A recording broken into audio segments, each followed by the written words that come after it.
IVF చికిత్సలో 25% భారీ discount. Andro max advanced male infertility centre. Hello అండి, నమస్కారం. Welcome to Suman TV. నేను గీతాంజలి. బెస్ట్ ఇన్ఫర్మేటివ్ వీడియోతో మీ ముందుకు వచ్చాను. మీ టైం చాలా వాల్యుబుల్ అని నాకు తెలుసు. అందులో కొంత సమయాన్ని నాకు కేటాయిస్తారా? మీకు ఎంతో విలువైన విషయాన్ని చెప్పబోతుంది. మనిషి ఆరోగ్యంగా ఉండాలంటే మన పళ్ళు ఇంకా ఆరోగ్యంగా ఉండాలి. మన దంతాలు ఎంత స్ట్రాంగ్గా ఉంటే మనం కావాల్సినవన్నీ మనం తినొచ్చు.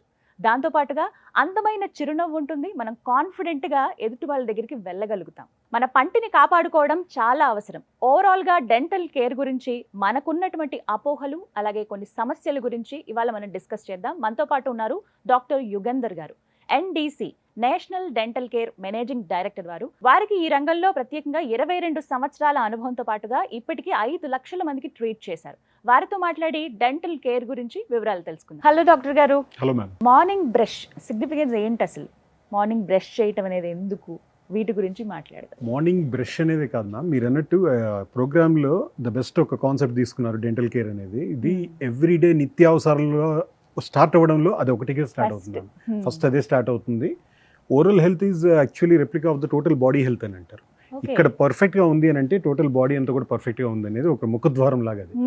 సో ఇక్కడ పాయింట్, మీరు ఇప్పుడు అడిగిన క్వశ్చన్ ఏంటంటే పళ్ళకి బ్రష్ చేయడం అసలు ఎందుకు చేయాలి అనేది.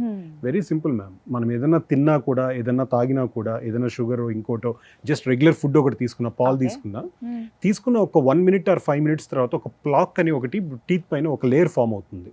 అదొక వల్లాగా ఫామ్ అవుతుంది. అక్కడ దానిపైన అంతా కూడా ఫుడ్ లాడ్జ్ అవ్వడం ఇవన్నీ జరుగుతుంది. మేజర్గా దాంట్లో బ్యాక్టీరియా స్టార్ట్ అవుతుంది. ఆ బ్యాక్టీరియా ఏదైతే ఉందో ఆ చిగుళ్ళను పళ్ళను డ్యామేజ్ చేయడానికి ట్రై చేస్తుంది. బట్ అది ఒక్క రోజులో, 2 రోజుల్లో, నెల రోజుల్లో జరిగిపోదు. It's a process. ఒక పన్ను పుచ్చా అంటే కొంత టైం పడుతుంది. సో ఇప్పుడు ప్రెసెంట్ మీరు అడిగిన బ్రష్ చేయాల్సిన అవసరం ఉందా అంటే ఎస్. ఎందుకంటే ఉదయం రాత్రి 2 పూట్ల చేయాలి. ఆ రాత్రిపూట చేసిన తర్వాత, పడుకుంటున్న తర్వాత కూడా మార్నింగ్ లేచిన తర్వాత కంప్లీట్గా బ్యాక్టీరియా ఉంటుంది. అందులో గుడ్ బ్యాక్టీరియా ఉంటుంది, బ్యాడ్ బ్యాక్టీరియా కూడా ఉంటుంది. కానీ మేజర్గా ఆ బ్యాక్టీరియా ఉండడం వల్ల దాన్ని క్లీన్ బ్రష్ చేసుకొని మనం తర్వాత మన దైనందిన చర్యలు మొదలు పెట్టాలి. లేదు అంటే అక్కడ చిగుర్లను పళ్ళను డ్యామేజ్ చేయడానికి ఆ బ్యాక్టీరియాకి మనం ఒక అవకాశం ఇచ్చినట్టు. 2 times అన్నారు సార్. కొంతమంది 3 times చేస్తుంటారు. మధ్యాహ్నం కూడా బ్రష్ చేసే వాళ్ళు ఉన్నారు. కానీ ఒక రోజులో ఎన్నిసార్లు బ్రష్ చేయాలి? ఐడియల్గా 2 times చేయాలి మ్యామ్. అది కూడా ఎంతసేపు చేయాలనేది ఇంకొకటి ఇంపార్టెంట్. 2 minutes. 2 minutes కంటే ఎక్కువసేపు బ్రష్ చేయడం అనవసరం. ఎప్పుడైనా పళ్ళని బ్రష్ చేసుకోవడం అంటే నా ఉద్దేశం శుభ్రం చేసుకోవాలి. కానీ పళ్ళు తోముకున్నారా అని అడుగుతారు. తోమితే పళ్ళు అరిగిపోతాయి. శుభ్రం చేసుకుంటే శుభ్రం అవుతాయి పళ్ళు. సో మీకు ఏవైతే శుభ్రం చేసుకోవాలనుకున్నప్పుడు ఒక బ్రష్తో మీకు ఉండేది 32 పళ్ళు, అది మ్యాక్సిమం ఇంత ఉంటుంది. ఒక 1/2 feet లోపల మొత్తం అంతా క్లియర్ అవుతుంది.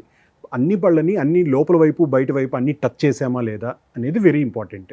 కొంతమంది ఇంకా అదే పనిగా బ్రష్ చేస్తూ, అంటే అది ఎలా ఉంటుందంటే, నేను ఈ మధ్య ఒక రెజ్యూమ్ చూశాను. రెజ్యూమ్ చూస్తే హాబీస్లో బ్రషింగ్ అని రాస్తుంది. సో అట్లా బ్రషింగ్ అనేది తను ఏంటి అని అంటే ఒక అరగంట చేస్తాను.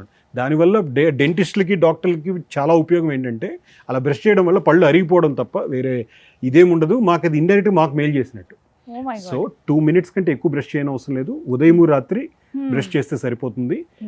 బ్రష్ 3 పూటలు చేయడం, 4 పూటల కంటే కూడా ఏమైనా తిన్నది బాగా పుక్లి చూసేస్తే అన్ని తినమనండి.